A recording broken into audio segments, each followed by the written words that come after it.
How are you? Fine? Good. We'll start new chapter in भाषाभ्यास. Okay, तो हम भाषाभ्यास में नया पाठ शुरू कर रहे हैं जिसका नाम है एक थी स्वाति. भाषा माधुरी में हमने कंप्लीट कर लिया है और आज इसे भी कंप्लीट कर लेंगे. चलिए शुरू करते हैं नंबर 1 से. पहला जो है उसमें जोड़े के शब्द दिए गए हैं जिसमें आपको योजक चिन्ह को हटा के और जोड़ना है और उसे पुनः लिखना है. उदाहरण के दिया हुआ भी है पढ़ाई लिखाई का पढ़ाई और लिखाई. तो शब्द आते हैं. क में माता पिता, माता और पिता. भाई बहन, भाई और बहन. दादा दादी, दादा और दादी. चाचा चाची, चाचा और चाची. ठीक है. माता और पिता, भाई और बहन, दादा और दादी, चाचा और चाची. ये हो गया पहला प्रश्न. दूसरा, इसको कुछ करना नहीं है, एक्चुअली इसको पढ़ना है ध्यान से. ठीक है ना, ताकि आप योजक चिन्ह समझ सकें. स्वाति पढ़ाई लिखाई में बहुत अच्छी थी. सिंपल सा सीधा सा वाक्य है.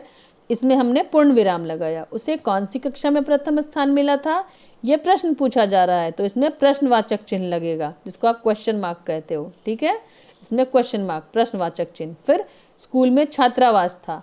ये भी बिना प्रश्न वाला सीधा सा वाक्य है. तो इसमें हमने सीधे पूर्ण विराम लगाया. और आखिरी घ, लड़कियां क्या ध्यान से सीखती थीं, ये प्रश्नवाचक है. तो इसमें प्रश्नवाचक चिन्ह लगेगा. ओके.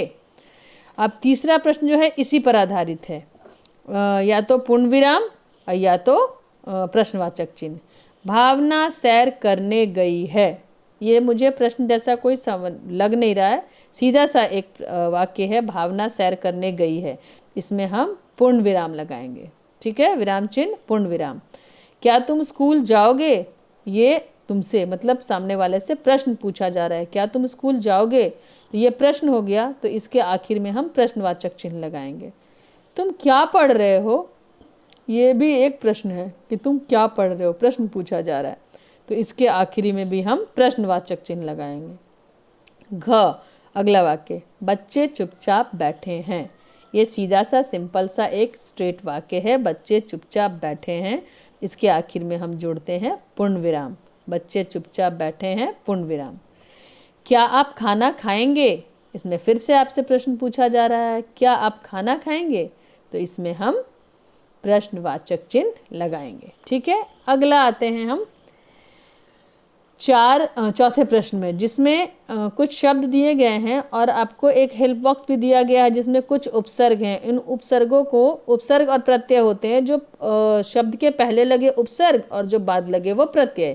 तो ये उपसर्ग है जिसको इसमें जोड़ के आपको नया शब्द बनाना है. अब कौन सा उपसर्ग किसके साथ लगेगा वो देखना है और फिर जोड़ के आगे और फिर बाद में उस पूरे कंप्लीट शब्द को लिखना है. जैसे होश, होश के आगे सु लगाएंगे, सुहोश नहीं. होश के आगे बे लगाएंगे, बेहोश. करेक्ट. बे लगाएंगे आगे और शब्द बनेगा बेहोश. उसके बाद अगला रक्षा, रक्षा के आगे सु लगाएंगे, सुरक्षा. ये तो एग्जैक्टली बन गया. तो ये शब्द बनेगा सुरक्षा. तीसरा भाव, भाव के आगे सु लगाएंगे, सुभाव. भाव के आगे बे लगाएंगे, बेभाव. भाव के आगे नी लगाएंगे, निभाव. भाव के आगे प्र लगाएंगे, प्रभाव. तो ये शब्द बनेगा प्रभाव. लास्ट में बच गया डर और एक उपसर्ग बच गया नी. तो नी और डर को जोड़ के जो शब्द बनेगा वो होगा निडर. करेक्ट. अब आते हैं 5वें प्रश्न पे. नीचे दिए गए शब्दों का लिंग बदलें. लिंग बदलना तो आपको आता ही है. माता, पिता, मामा, मामी, मालिक, मालकिन, श्रीमान, श्रीमती. छठा, शब्दों के विलोम शब्द मतलब उल्टे शब्द. विष, अमृत, अंधकार, प्रकाश, साहस, साहस का डर, हानि, लाभ. ठीक है. 7वां, वचन बदलें मतलब एक वचन में है उसको हमें बहुवचन में बदलना है. लाठी, लाठियाँ. बस ध्यान ये रखना है कि जहाँ दीर्घ ई की मात्रा होती है उसके अगर हम उसका वचन बदलते हैं एक वचन से बहुवचन तो वो मात्रा कन्वर्ट हो जाती है, बदल जाती है ह्रस्व ई में. लाठी, जैसे ल में आ की मात्रा, ठ दीर्घ ई की मात्रा, तो ये बदलेगा तो लिखेंगे लाठियाँ. ल में आ की मात्रा, ठ में ह्रस्व ई की मात्रा, य में आ की मात्रा, चंद्र बिंदु. लाठियाँ. तैयारी, तैयारी में भी देखो र में दीर्घ ई की मात्रा है, तैयारियां में र में ह्रस्व ई की मात्रा हो जाएगी तैयारियां। रस्सी में लास्ट में देखो स में दीर्घ ई की मात्रा है, और रस्सियां जब हम लिखेंगे तो ये स की दीर्घ ई की मात्रा ह्रस्व ई की मात्रा में बदल जाएगी, रस्सियां।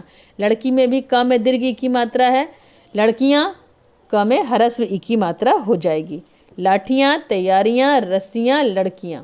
8वां, नीचे दिए गए शब्दों से वाक्य बनाकर लिखिए।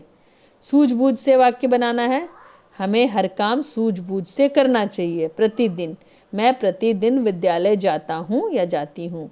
ध्यान, हमें शिक्षक की बातें ध्यान से सुननी चाहिए। मैंने एक उदाहरण बताया है, बाकी लिखना आपको खुद है कैसे बनाओगे, ठीक है ना।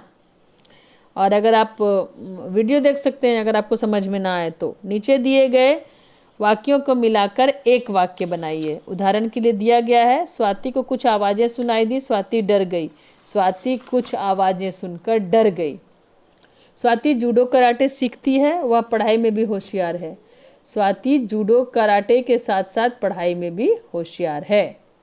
सोनम अपने घर गई, वह खाना खाकर सो गई। सोनम अपने घर जाकर खाना खाकर सो गई। घर में उसके दादा दादी थे, घर में और कोई नहीं था। घर में उसके दादा दादी के अलावा और कोई नहीं था। हो गया। फिर 10वां है, बाज़ार में मिलने वाले किसी भी एक चीज़ के लिए विज्ञापन बनाइए। अच्छा, अब बहुत सारी चीज़ें खरीद के खाते हैं ना, एडवर्टीज़मेंट, तो वो कोई भी प्रोडक्ट जो है उसके लिए एक विज्ञापन या उसका चित्र बनाइए कि उसका विज्ञापन आप कैसे बनाएंगे। किसी बाज़ार में मिलने वाले किसी भी एक चीज़ का, कोई भी, वो सर्फ हो सकता है, साबुन हो सकता है, खाने का सामान, पीने का सामान, पहनने का सामान, जो भी आपको लगता है वो यहाँ बनाना है। आज के लिए यही गृह कार्य है। बस आज के लिए बस इतना ही, बाकी कल का कल करेंगे। Till then bye bye, take care.